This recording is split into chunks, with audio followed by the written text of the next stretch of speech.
Alright, let's see here. Gotta pop in today and work a little bit more on that Kobold Cannon.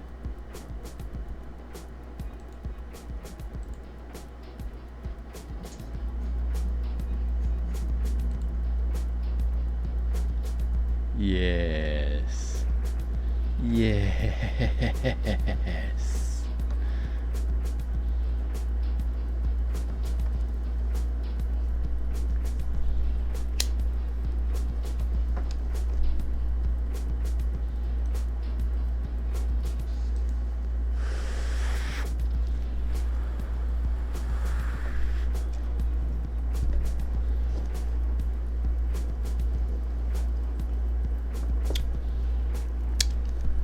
So, for anybody who joined me last time, this is the Kobold Cannon map, or the Clever Kobold Caves. I haven't decided what to name it, but I'm working on a very small piece of content to put out there on the internet and Drive Through RPG and several other places. And yeah, see if this is something people are interested in. I've got a bunch of big projects, but they're taking a long time, and I just want to put something out there. So I started to think over the most popular scenarios that I've run at my tables over the past 3 years, and listen to a lot of player feedback. So this is one of the ones that all the players in a certain campaign rave about, and everyone that's played through it has talked about how fun and challenging and terrifying it is, which, you know, if you're a D&D player, that's a great time. So that's what I'm working on, this Kobold Cannon. And again, for those of anybody who was here last time, again, don't even know if anybody's here. I'm just doing my practice. So I see a couple of us. Hello, everybody. Hopefully you all can hear me as I work further on the Kobold Cannon. A little piece of content, yeah, in one of my campaigns. It's from a very high magic world, where there's a mega city and a mega dungeon, and a sort of thin layer of vaults and crypts and such, sub-basements and such beneath. And the kobolds have all been pressed into this area because they're small and not incredibly evil or violent. So this will be for an event where the party is going in and trying to get kobold eggs. In the campaign, there's a larger explanation for that that ties into the whole story, but when I sit down and write like the verbiage for this, all the words and descriptions and all that stuff, I'm going to try to make it as campaign agnostic as possible so people can drop it into their campaigns. But I will have a good snippet of my world lore as both a teaser and just in case dungeon masters like it and want to use it. Because, you know, great dungeon masters borrow, or good dungeon masters borrow, great dungeon masters steal. But it's not really that. It's pay homage. Anyway, in any case, this is what I'm working on. I am nearly done. I've also made a secondary map for it that, and this will be sort of the more cunning part that I'm going to be working on today, which is basically, oh goodness, I have to remember how I did it now. I think in Krita. Yeah. So I'll be opening this up in Krita. Now this is basically what the players won't be able to see on the map until they explore it. There's hidden tunnels and all sorts. You can see the little blue marks on the map. This is where those tunnels exit out. So as you can see, they've got a pretty complex little network. You know, they can kind of go anywhere, and I mean, this kind of map, this kind of area really challenges the players. It's if anything but direct and upfront.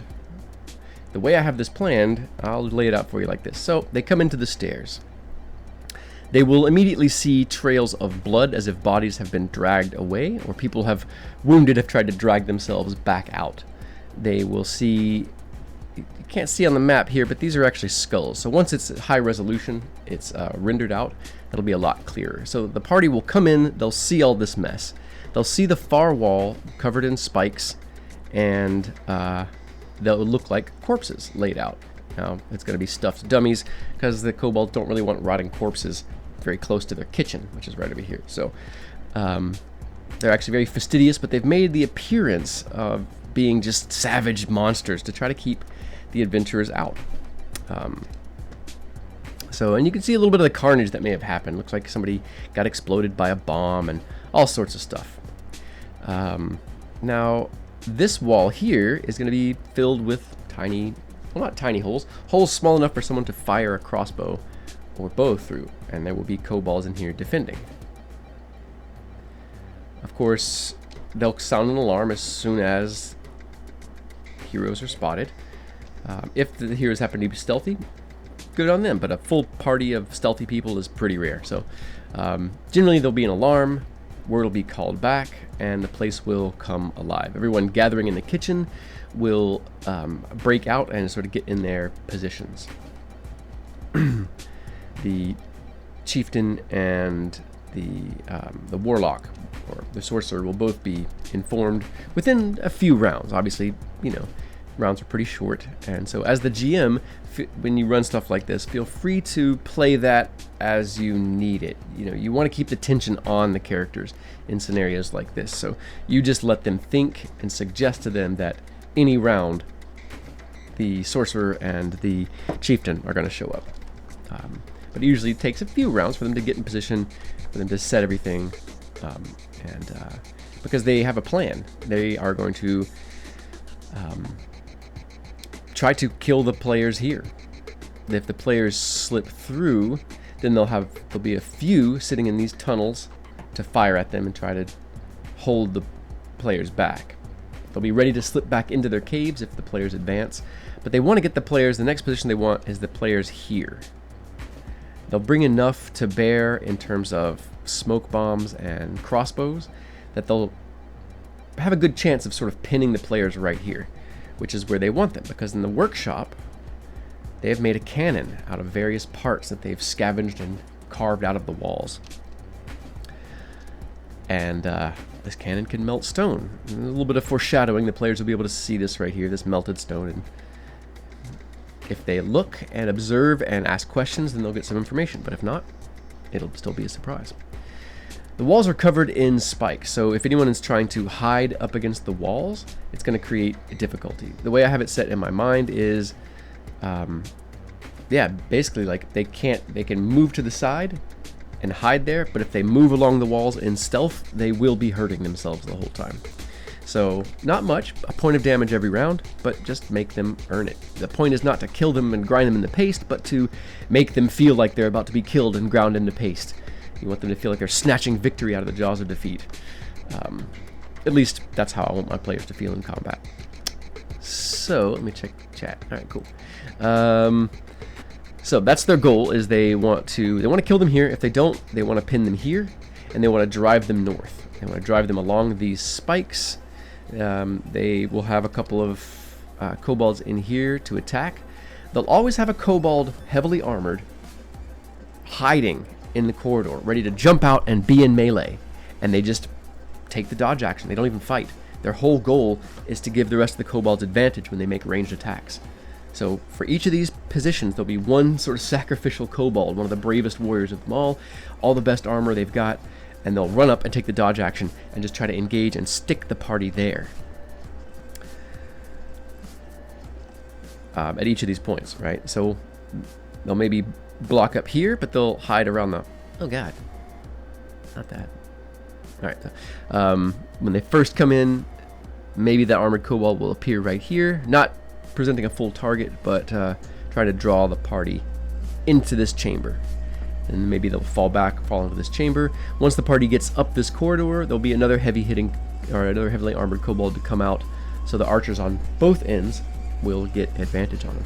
The whole time, once per round, this cannon will fire, doing 4d6 fire damage.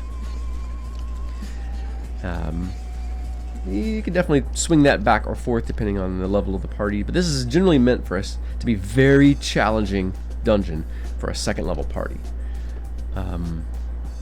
So that's their sort of goal. If the party zigs instead of zags, if they dodge into the kitchen, then you can see on the maps there's these areas above. Now these areas and this little hole here correspond to this area, and like this spot in the tunnel. So they've got 3 places above where they can make attacks from. So if the party goes south instead, many of the kobolds will converge on this area, and they'll be ready to rain down smoke, alchemical fire, and arrows down onto the PCs. If the PCs advance southward, they'll all rearrange, and the sorcerer will come into play. If they punch in, they're just going straight to find the eggs, and they have some, they've maybe gotten some information, and they'll punch through to this area, and this is another sort of killing ground the kobolds have made up. If they advance into the chieftain's area, you'll find sort of the same thing. It bottlenecks here, the large sort of killing area. There's a gated area, a sort of carved cliff, about 10 feet tall within the chamber, and then of course the chieftain's chamber and his seat of power are right there. Now beyond you have their target, the hatchery, which is where all of the eggs are. Now it's D&D, so there's a number of things that the party might do when they come in here, but the idea is to make it fun and challenging to explore, to make it tense and exciting, and bring some of the fun stuff to bear. So the inventors, there's the inventors and scavengers up in the workshop that mostly they're working on this cannon, but they have made something for, and they have made a device that's basically a charge pack with a metallic wand, and it can shoot out arcs of electricity, but it has to have a metal target, otherwise it just won't work. So anyone wearing metal armor, they can hit them.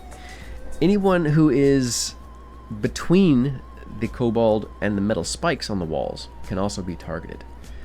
And this kobold will also have a pouch of like large chunks of just metal shards he can throw out if he needs to. So anytime he gets to prepare, he will throw these things out in an area and have little, sort of increase his or her targets. So that's sort of the idea for this. And the point is for them to get in, get kobold eggs, and get out. The way I run it in my world, there's a competition. So there's other groups going into other kobold warrens trying to do the same thing.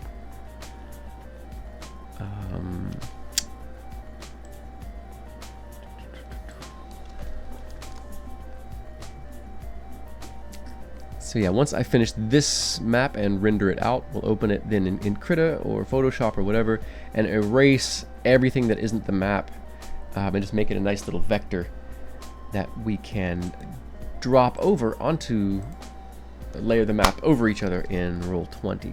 And I will show you here in just a second how I do that. Now after I'm done talking, I'm probably going to be quiet for a moment and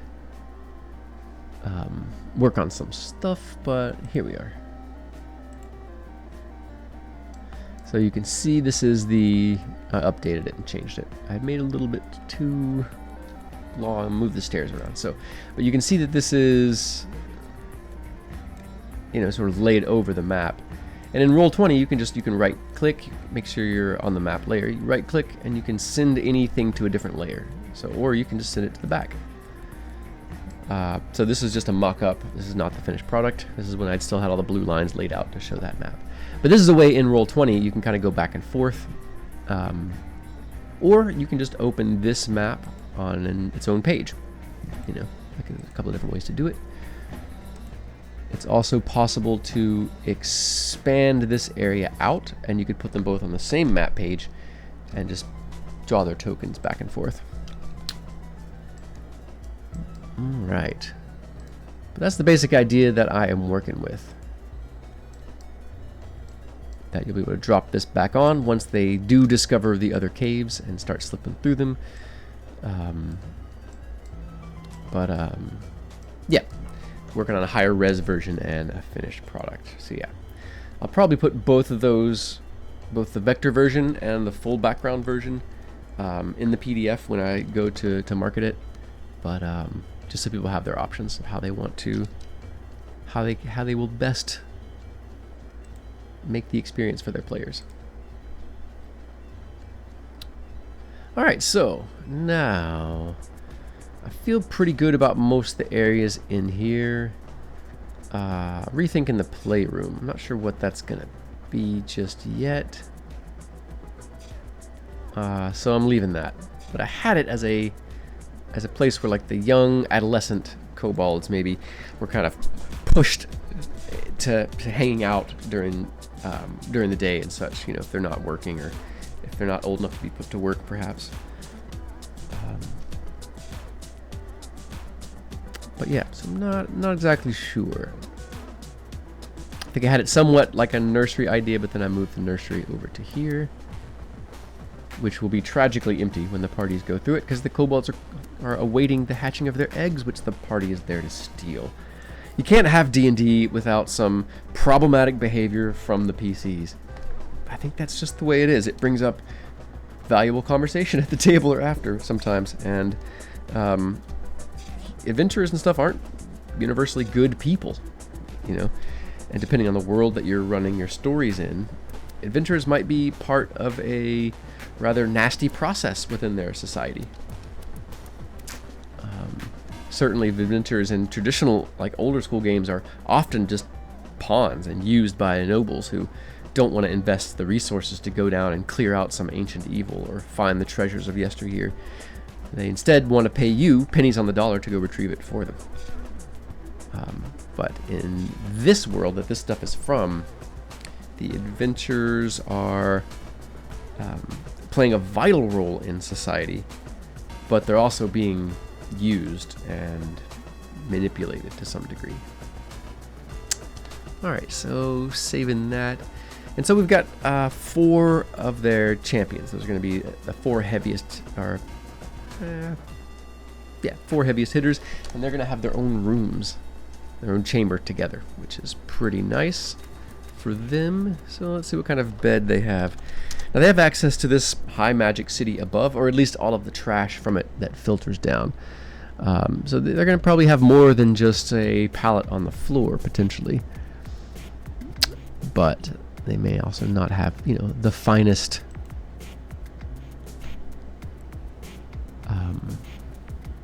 sleeping situation in the land. So let's look over what we got. Nothing too broken. They're important enough that they all get to have their own bed.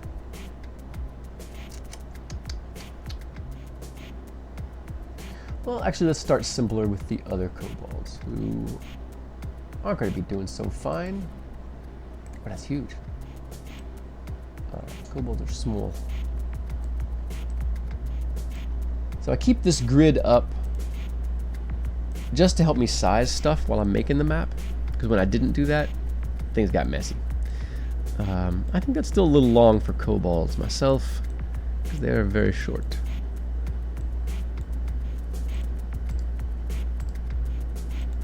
Alright, so this part's boring. It's just kind of clicking and arranging, laying stuff out in a way that is satisfying. And, you know, aesthetically, but also makes sense. Bum, bum, bum, bum, bum, bum. There's any more bedrolls or pallet-like things.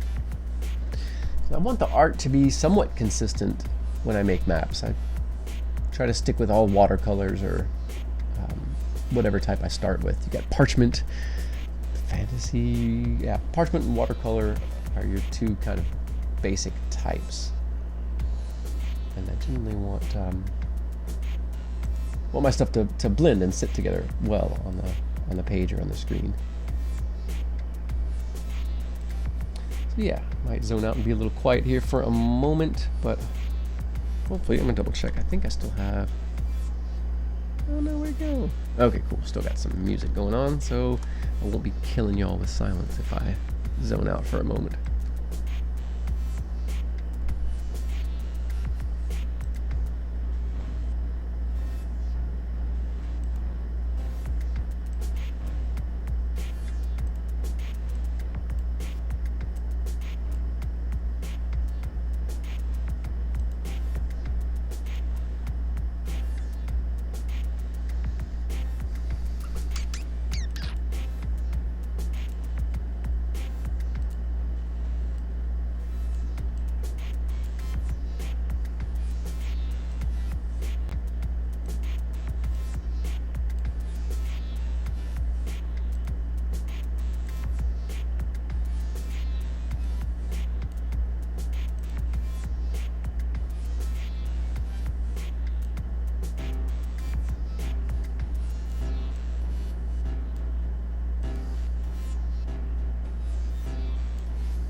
Now these look too big.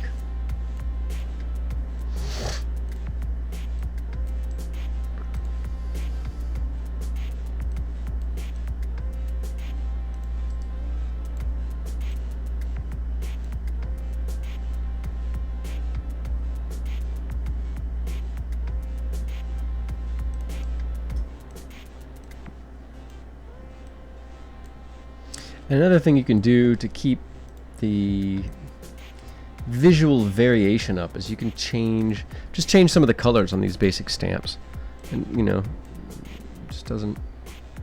I mean, I guess you want it to be a somewhat believable set of colors, so some things it's not as easy to do that on, I guess. But you know what? It's a so you know, alter the saturation. I guess there's only so many options we got, really. Just to get some, you know, visual differences in there. Doesn't all look so much the same. I'll readjust these sizes. It's still a little bit too big. These kobolds are not even 5 feet long, laying down. I guess not, because they're not 5 feet tall standing up. I suppose it's obvious when you say it like that.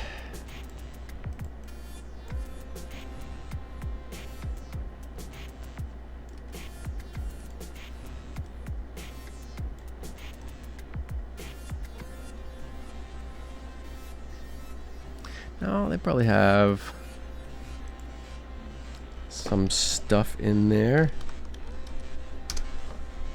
But I imagine mostly just, you know, food stuff to store their personal things. I think of the way kobolds are described and the way I run them, I think of them as fairly communal. Not that they don't have their own stuff, but that there's a lot of stuff they're able to share and use together. Now everybody has secrets, and everybody has something that's precious to them that they might want to like hide or keep away from others. So GMs get to decide for themselves what kind of stuff is hidden in here. I have a few things that I'll put in the guide when I publish this, but it's pretty simple stuff: tools, personal effects, and mostly trinkets. But if you know, GM thought, oh no, they would definitely have somebody would have stashed away a healing potion or something like that. In a pinch, it's okay to change stuff if it's going to keep your party from wiping for no good reason, or in a way that's not fun for them.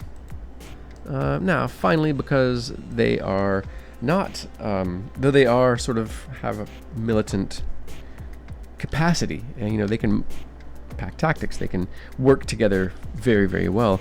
They are not against, you know, they still would enjoy their comforts. So the big rug probably in the middle of the chamber. It's just sort of they'll gather on and that sort of thing.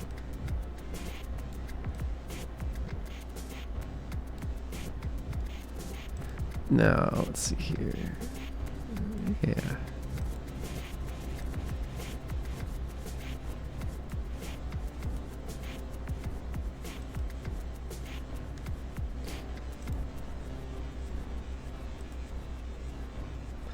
Does not need a shadow, it's too small.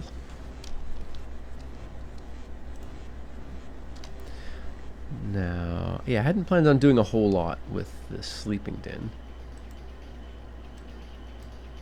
just because it's not where they spend most of their time. So now moving on, we'll go back to some nicer beds. Figure they're gonna have different beds. They're not gonna be able to go to the furniture store and buy new furniture. So, you know, they'll have scavenged and found whatever they could, wherever they could. So with that in mind, that's all definitely too big. But perhaps they managed to find some halfling beds somewhere.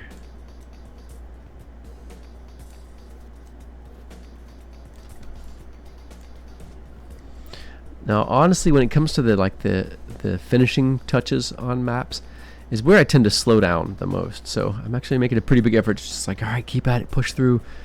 Because with all the different work and stuff that I'm doing every week for different games,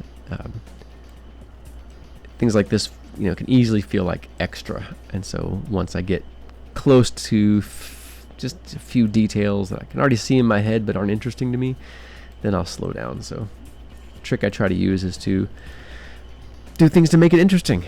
But yeah, sometimes that is tougher than other times.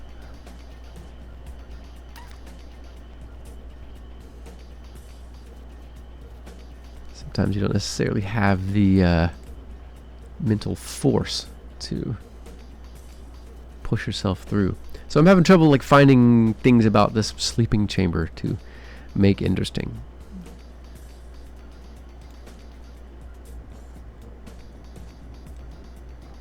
But I imagine they're all pretty prideful. They try to stake out their own areas within the chamber. They would likely have some fine stuff going on, at least as fine as they might find. A rug found scavenged from somewhere. Yeah, I don't like that art style with this, so that consistency, visual consistency, is really key for me when doing this.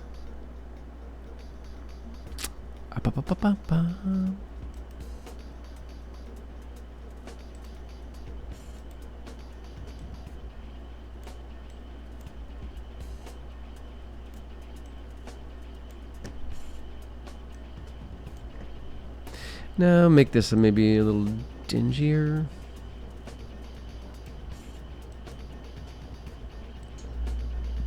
Yeah.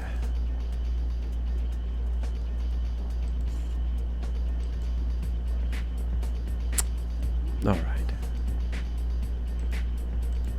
So all this part is kind of the boring part. So I might skip ahead to the next sort of interesting bit of this work, which is a little bit tedious, but if people haven't seen it, then it could be pretty valuable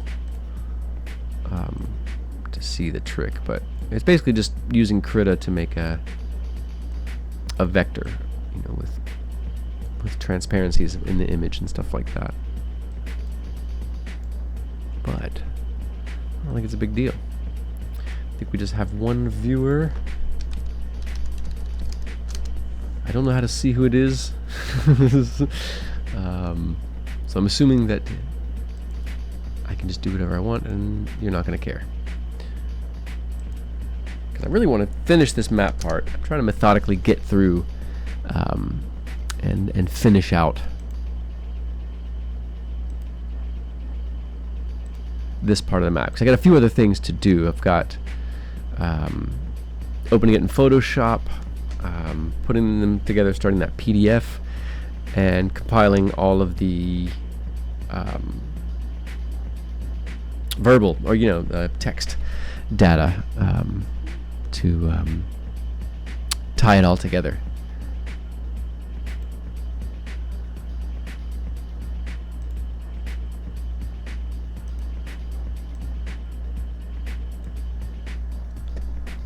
Okay. Gotcha.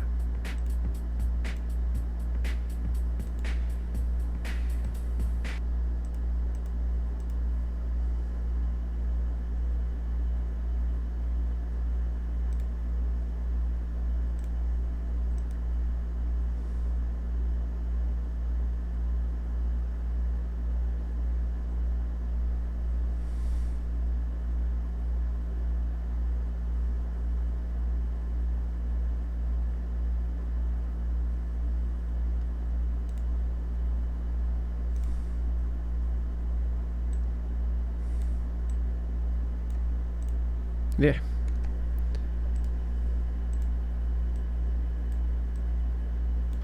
Definitely mismatched.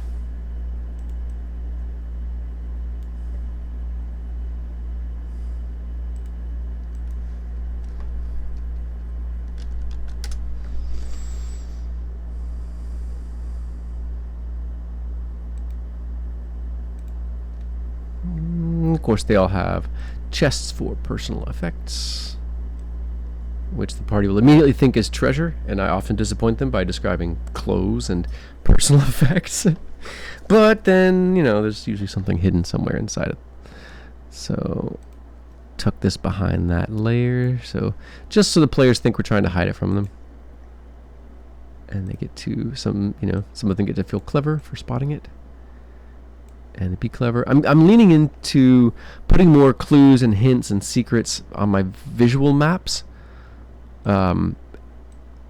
Because I like, don't get me wrong, I like proficiency checks, and I like that when the players are stumped, or if they're just having one of those nights where they're not really creatively into it, they can just make a check and get some information. I like that, but I don't like leaning away from old school exploration and stuff in old video games, like especially old Final Fantasy and JRPGs and Dragon Warrior.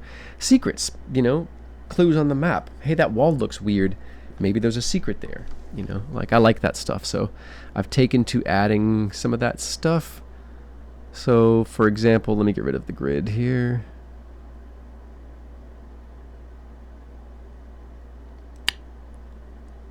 So for example here, hopefully players notice this area and examine it, because that would be fun for me. Some of these walls are too textured to really be able to do that. But I did decide to take small sections of the wall and like recolor it, change the color, so that the wall does look different, just to give clues.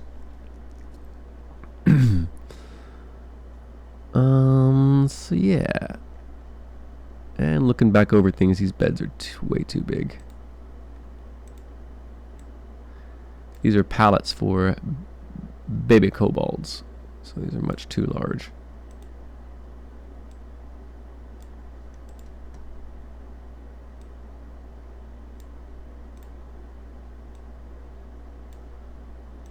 Baby kobolds who the players will tragically steal. I don't know if I'm sadistic or if I just like throwing complications at my players. And I like those moments where the party's going along, like I've liked it, in my games, where we're going along, we're doing some stuff, we're taking out some monsters, and there's this moment of, are we the bad guys? I think it's a great moment in any story. And I think it's evocative, and I think it's fun. And I think even if it is just a game, that's a moment of human reflection. A bit of reality explored through the game, which I think is one of the more valuable aspects of the hobby, personally. Alright, that's tiny but good.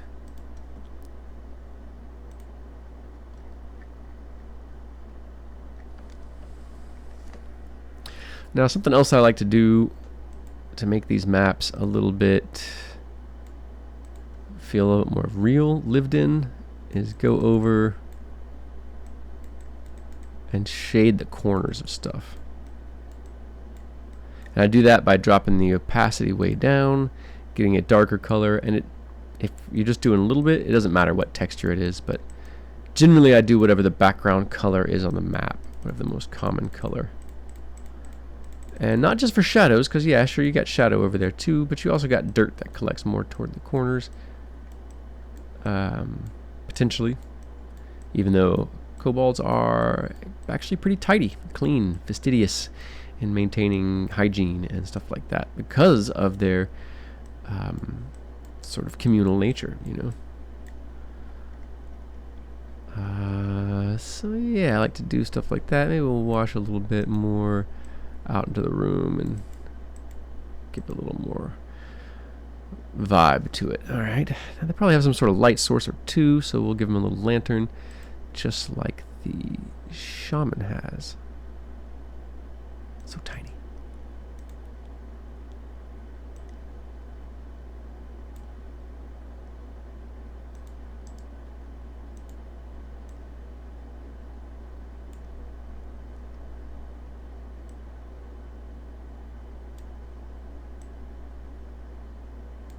Now that's a lot, isn't it? That's kind of a lot.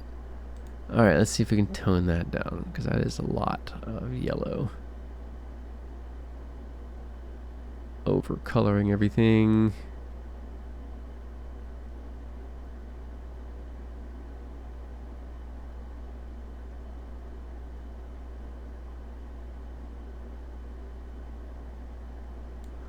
Yeah, alright, that'll do, I guess. It feels like it's really changing the color and texture of the chamber a lot, but it doesn't need to be uncozy. Alright, so these don't need to be much. Now this chamber, I think, will need to probably be some supplies. Weapons racks. Because they would definitely need to be... I mean, they would keep some extra supplies of arrows and stuff. I don't know that they would have... archery. Okay, let's see. Need more stamps.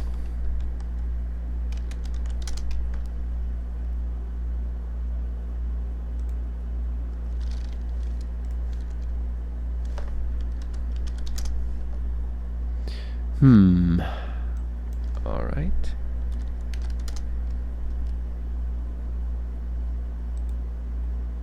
Hey, all right, look at that.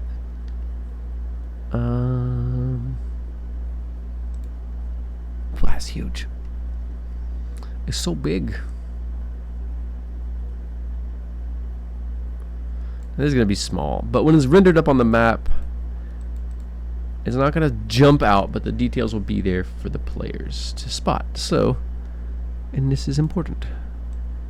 So, you know, there's quivers of arrows hanging on the wall.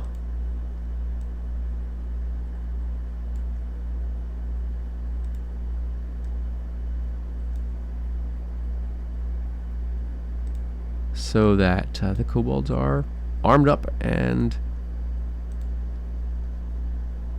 ready to kill the invaders that are coming to, because they know it happens, at least in this world, twice a year.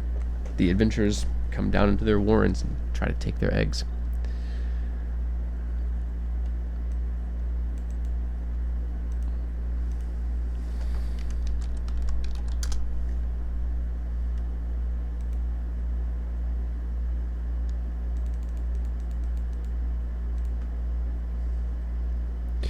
And there are plenty of crossbows, so we'll just drop a few. As they just have them laid out and ready to be deployed. That's not to say there will be 5 or 10 kobolds inside when the adventure starts. If you have a really, really good group of adventurers, then you could probably start with 5. But otherwise, if you've got a bunch of new players, a party that hasn't played together much, you only want to have like 1 or 2 archers in there, because you want them to come in. You just want them to feel like they're earning every foot of ground that they cover. Now, I'll probably put some stools because the sentries get bored or tired. So yeah, put a couple stools in here.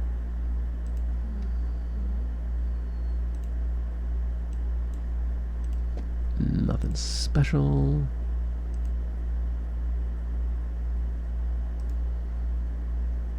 Yeah, that's all that place is. So I think that satisfies the requirements of that map.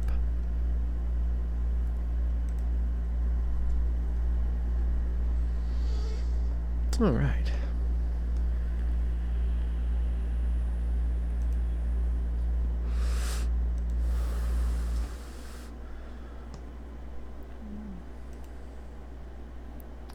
And that's looking pretty finished. I like that.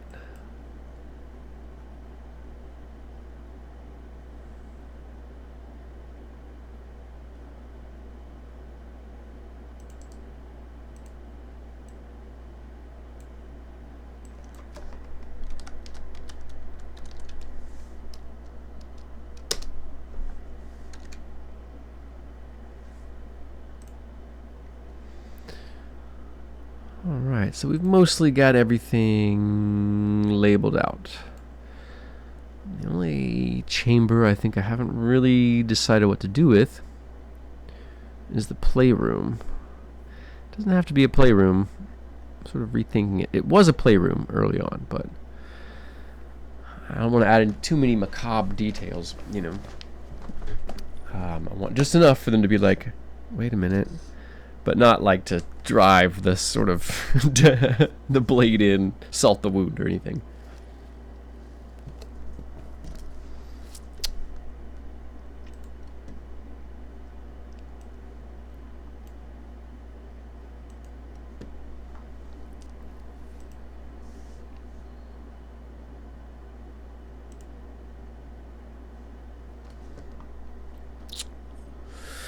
So, well, what are we missing? There's a bedroom, several bedrooms. The chieftain has their own bedroom, the sorcerer has their bedroom, the champions, and then there's the communal sleep den. We've got the shrine, a secret area that the sorcerer is tinkering and experimenting, because there's, you know, a bit of a rivalry between the inventor and the sorcerer. So we've got some like little backstory stuff going on, but it's nothing the party can exploit as far as that stuff. Just it's impossible for me not to write a story about details when I'm making a map like this. So we've got where they get their food, where they store their stuff, where they hatch their young, where they raise their young, where their chieftain, sorcerer, champions, and population sleeps. We've got a watch room, the entryway or killing floor. We've got the kitchen and gathering space. We've got the workshop, the storage, and the shrine. So what could this be for? I guess there isn't really a restroom, so there would be some sort of jakes or something. So perhaps this is... I got it. Yeah, they got to be getting their water from somewhere. There's all these piping going through between the foundations of these buildings. So, yeah, this is maybe a water chamber, and this is where they get their water. So let's look at some of these.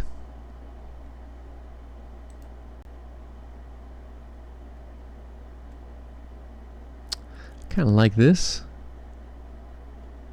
Some of these are nice, some of these are nice.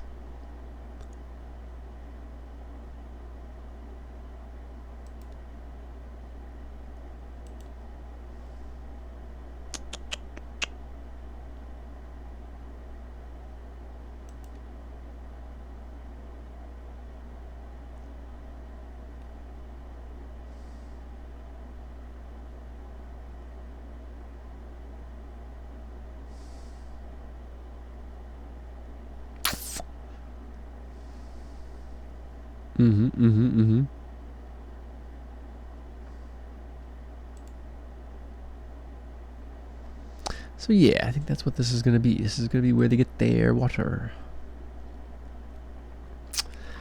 Huh. But...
Dude, I don't know what you're doing, but please stop it.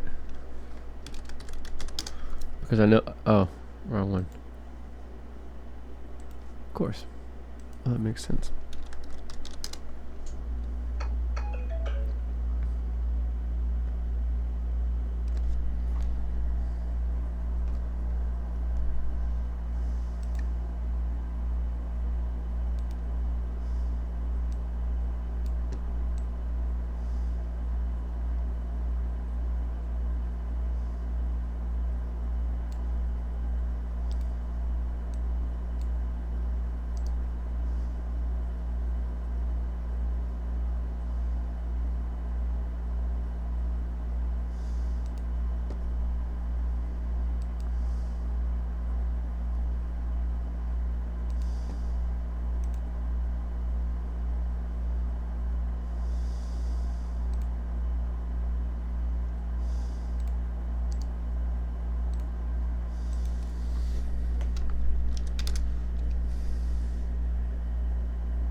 All right. Wow, I just zoned out and was totally quiet there for a minute. Good thing that nobody cares. I'm just hitting my numbers. Well, I think now that the official Kobold Cannon map is finished. I've got the stairs, the entry, the kitchen, the workshop, the shroom farm, the storage, the hatchery, the chieftain's room, the nursery, the sorcerer's chamber, which I need to go ahead and add that label back to it. The shrine, the champions asleep in the watch room, the water room, and the tunnels above. Alright, so I'm going to have 3 different versions of this. I'm going to have one that's labeled like this. I'm going to have another that is marked up with all of the information a GM could ever want to run something, including arrows in different colors to indicate which way the kobolds run if X, Y, or Z happens.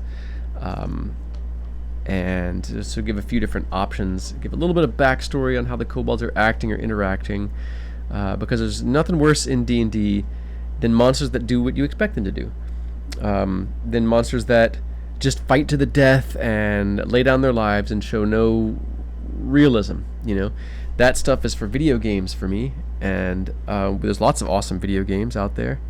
But when we're playing D&D, I think we're better served by being surprised and having our expectations be, if not exactly subverted, but to be still surprised when we receive what we expect to receive. A good fight with some kobolds can still be surprising, you know. So, I think I'm pretty happy with this. Oh, and then my third version will just be a clean map for actually running the game, for throwing on the VTT or printing out for you to run at the table. But I guess I did build this with the philosophy of running based on a virtual tabletop as opposed to something to play in person. So, there's some thinking about, for me anyway. But yeah, I think this is pretty good. Now obviously there's going to be hidden traps and stuff like that. All through these corridors there will be spots where, maybe I'll add areas of discoloration, but there will be spots where, yeah, the floor is weak and it'll give out right there. But not if you're as light as a kobold. So I'm gonna go ahead. I think I can add some of that stuff now. Shouldn't kill anybody. I think, and I'll do it with, where was the stone? No. There's one very, I've used it before in this map, and so I want to stay consistent. But I'm not seeing it. Bother. Oh, is it this? It is this, and I just amped it up. Nope, I'm gonna saturate the crap out of that. And then we'll drop that brightness down. Maybe not. Yeah, I think that's good. Alright, then we'll make sure this opacity is up. And then anywhere where there's going to be one of them traps, we'll lighten the stone there.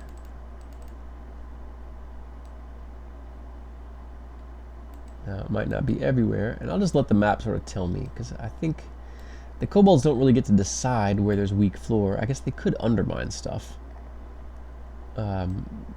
Definitely the chieftain is going to have some entering his space, though. Or the shaman, because that's, shamans are, sorcerer's clever. And he does not want anybody surprising him. So I kind of like that. I don't know, that whole shrine being dangerous. Because we're going to put some, you know, a lot of their loot's going to be in there. Got a, you know, gold foil wrapped idol to Curdlemock. Let's see here.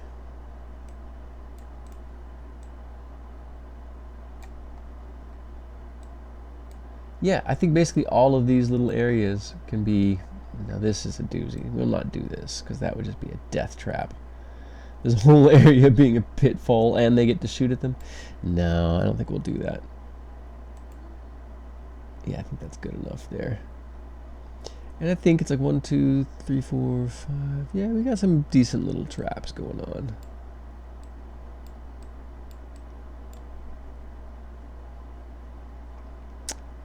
And of course the kobolds know about it because they're good miners. And I guess they could have undermined the rock and set it up in some places. So they could put it wherever they wanted, but man. Alright, so if you're going to do this for higher level characters, there's things that you could do to make it more potent. Like a lot more pit traps, up the damage on the creatures, make them a lot less likely to stand and fight. Oh man. So when I've run this, I ran it as a one-shot a few times, and the players managed to punch through it. Because they just weren't distracted, and they, just managed to survive it and get through it. But the other 2 times I've run it, it's been 5 sessions of the players getting through it, and they didn't complain a bit. They loved it. So I think this is where I'm probably going to sign off. Next time I jump on and stream, I will be cutting this into an overlay, and probably starting on some of the text, which will be less fun to watch, but you'll get to hear me talk because I use voice to text to do my first drafts because I hate the actual writing process. These things are too slow for this thing, so voice to text has been great for me. Let's see. All right, well, that is DM Feanor signing off. Whomever you are listening out there, I'll see you soon. You can't avoid it.